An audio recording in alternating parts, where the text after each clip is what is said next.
Hello everyone, welcome back to my channel. I'm Bill. Today's video is going to be on a prestige class from 3rd edition. We're going to go over it and what changes I'd make to convert it to a Pathfinder prestige class. The prestige class will be out of the Manual of the Planes for 3rd edition. And it is going to be the Gatecrasher. So let's turn over to the Gatecrasher and begin.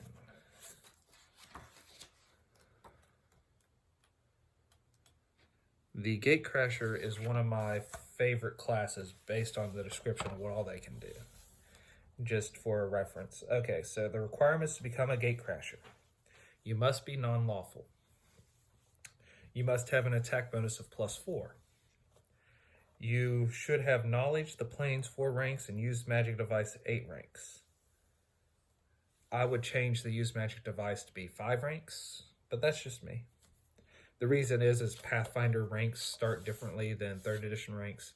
3rd edition, you could have up to 4 ranks in the beginning skill.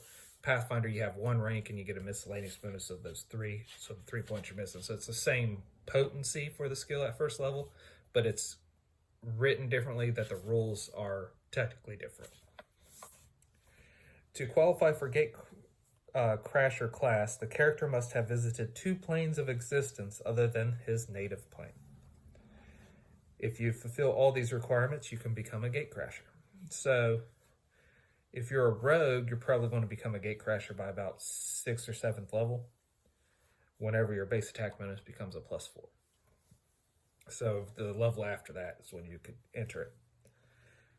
The hit dice of this prestige class is a D6. The skill points of this prestige class is 8 plus intelligence modifier, and they pretty much have all the skills listed that a rogue gets access to. So if you're not a rogue class going into this, you'll now get a boatload of skills to play around with that a rogue gets. In this class, Gatecrashers are proficient in all simple weapons and with light armor, but not shields. So if you have any other class features that give you more proficiencies in armor or weapons, those would carry over. You just don't gain any new proficiencies from this class. So let's look at their table and go through it, and then we'll go over the individual specials. So first thing to note is they have a rogue or a cleric's base attack bonus. It starts at 0 at 1st level and goes up to +7 at 10th level. Their reflex and will saves are their best saves, so they start at a +2. They'll end at a +7.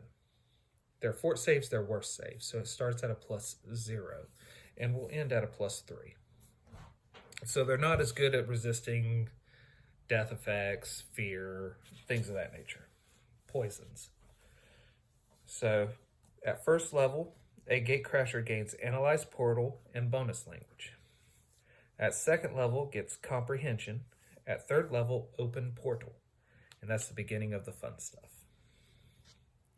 At 4th level, Summon Spell Dampening and Bonus Language. At 5th level, Silver Tongue.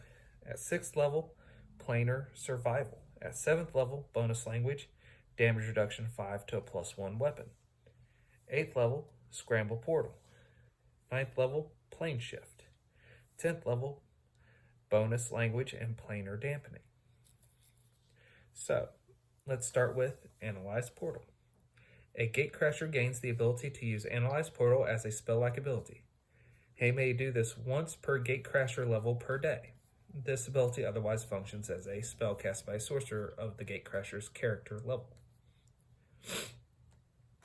So, you can, with Analyze Portal, you can kind of see where the portal's from, so they tell you what's coming through, how to get through it, where it's going to go. So that can be a useful ability right off the bat. Bonus Language. A Gatecrasher gains a free language commonly spoken on other planes. Such languages include Abyssal, Aquan, Orin, Celestial, Ignan, Infernal, and Terran. The DM may expand this list to fit the cosmology of the campaign. Additional bonus languages are gained at 4th level, 7th level, and 10th level. So, if you know you're going to take the campaign in a direction in the planar sense, you can add languages that would help them in that direction. You could also do languages that would help them as allies,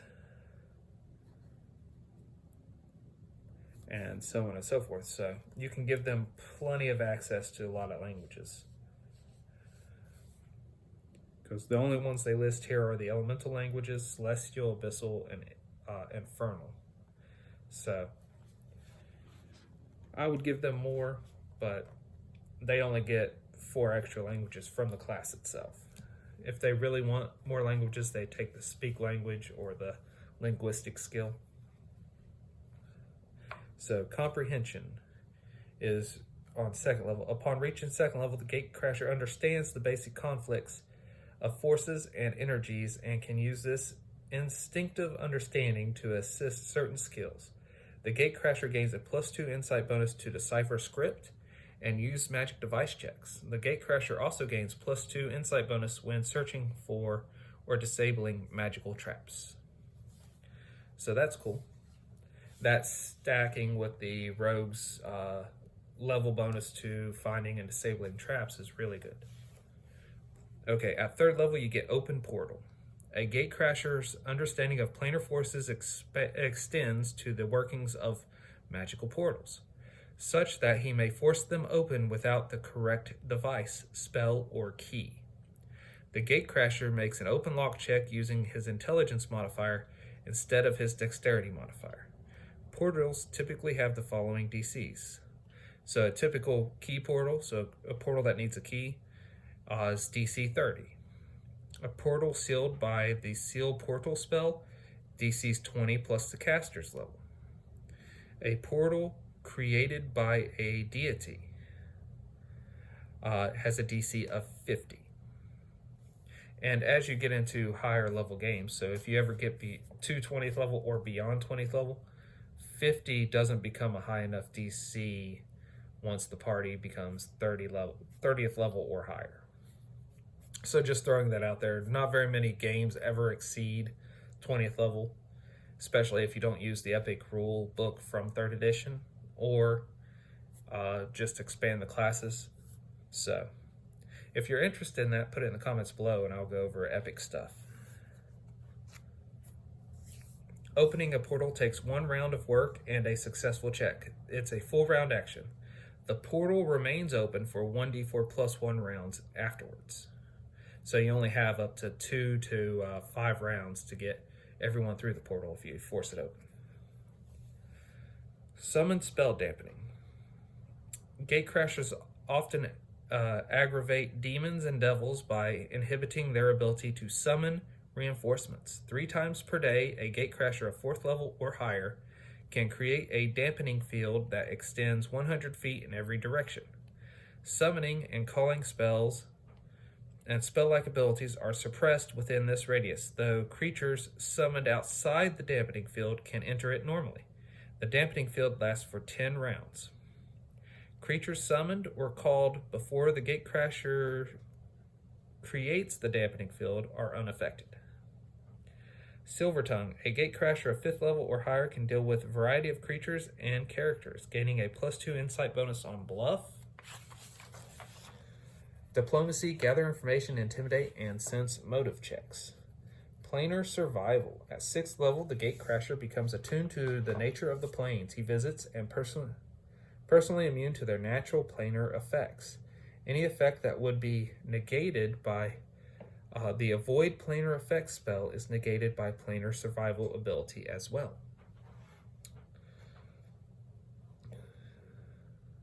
So the example is the gatecrasher's planar survival would make him immune to the natural fires of the elemental plane of fire, the normal fires. But the fire-based forms and attacks and stuff, or the areas that are, say, molten lava, he wouldn't be immune to. Damage reduction. A gatecrasher of 7th level or higher has damage reduction 5 to a +1 weapon. So 5 to magic. This means that the character instantly regenerates the first 5 points of damage from any attack unless the damage is dealt by a weapon with a +1 or higher enhancement bonus, by a spell, or by a form of energy, fire, cold, and so on. This ability does not stack with other damage reduction abilities. Scramble portal. At 8th level, a gatecrasher gains the ability to scramble a portal, and it functions like the scramble portal spell cast by a sorcerer of the gatecrasher's level. This ability is usable 3 times per day. Plane shift. At 9th level, the gatecrasher may move from plane to plane once per day as a spell-like ability. This functions as the plane shift spell cast by a 15th level sorcerer. Planar dampening. A 10th level gatecrasher can emit a field that suppresses spells and spell-like abilities within a 30-foot radius that access other planes. Existing spells and spell-like abilities are unaffected. A gatecrasher can't end a foe's astral projection just by moving nearby, but the spell cast after the gatecrasher emits the planar dampening field are affected. An opponent within 30 feet couldn't escape the gatecrasher with a dimension door spell, or get reinforcements with a summon monster spell, for example.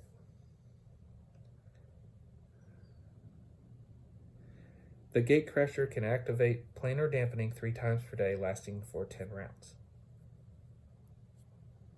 Then it lists all the spells affected by it.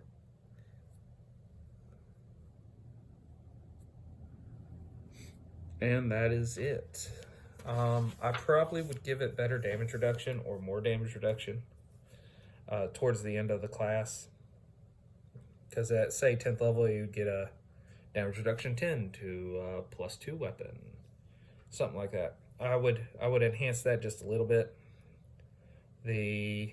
I'd probably also give him a bonus to open lock checks.